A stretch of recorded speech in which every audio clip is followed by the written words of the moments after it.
오늘 SK 하이닉스랑 그리고 반도체 종목들이 전체적으로 다 하락하고 있어요. 정말 심한 하락을 하고 있죠.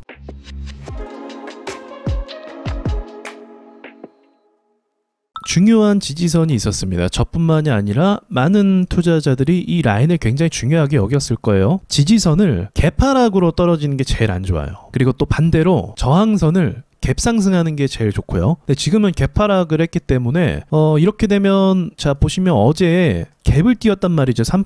그럼 분위기가 좋았다는 거 아닙니까? 그럼 여기서 또 매수를 많이 했겠죠? 그럼 매수를 했는데 갑자기 개파락을 해서 이렇게 떨어져 버리면 여기 있는 사람들이 대응 자체를 못해요. 그냥 물려버린 거죠. 근데 여기 있는 사람들 뿐만이 아니라 이전에 계속 샀던 사람들, 이런 사람들이 다 물려버렸다라고 보실 수가 있는 거죠. 이 녀석뿐만이 아니라 한미반도체 역시도 고점에서 40% 이상 밀어내고 있는 상황이에요. 그러니까 지금 반도체 쪽 분위기가 완전 초상집이 되어버렸다고 볼 수 있습니다. 그러면 냉정하게 이럴 때 어떤 걸 해야 되냐면 시장 분석을 들어가 봐야 돼요. 일단 국내 코스피는 지지선에 일단 1차적으로는 걸쳐 있는 건 맞고요. 밑에까지 열려 있다고 한다면 조금 더 하락이 가능할 수도 있겠다라고 볼 수도 있는 거죠. 마침 코스닥 같은 경우는 786포인트를 일단 기준으로 지켜보고 있었는데 그 부근까지 거의 도달한 상황을 볼 수가 있습니다. 미장 같은 경우도 요즘에 하락 추세가 좀 강한데 그래도 강한 미장이죠. 그래서 전 반등이 나올 거라고 보고 있어요. 그렇기 때문에 지금 시장이 거의 2달 동안 하락 추세로 우리나라 국장 같은 경우는 수급도 없이 떨어지고 있는 상황 중이었어요. 근데 언제까지 이렇게 떨어지지 않고 보통은 한 달 정도 그리고 2달 정도면 반등이 나오게 됩니다.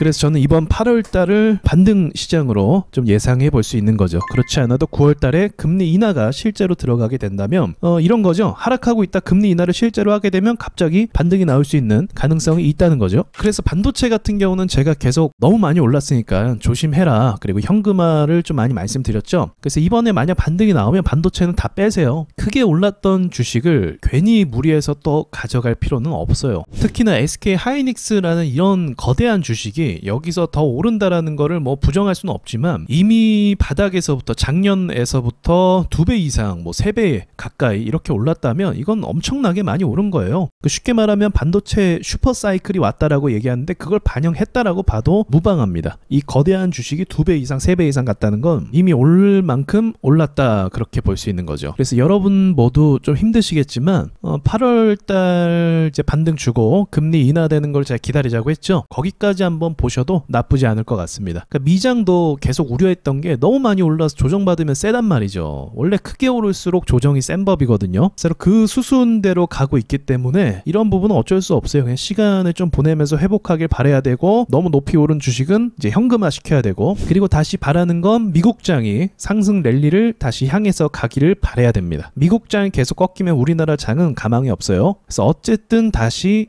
랠리를 가주기를 바라야 됩니다. 특이사항이 또 발생하면 제가 시장을 또 말씀드릴 테니까 너무 스트레스 받지는 마시길 바라겠습니다. 마치겠습니다.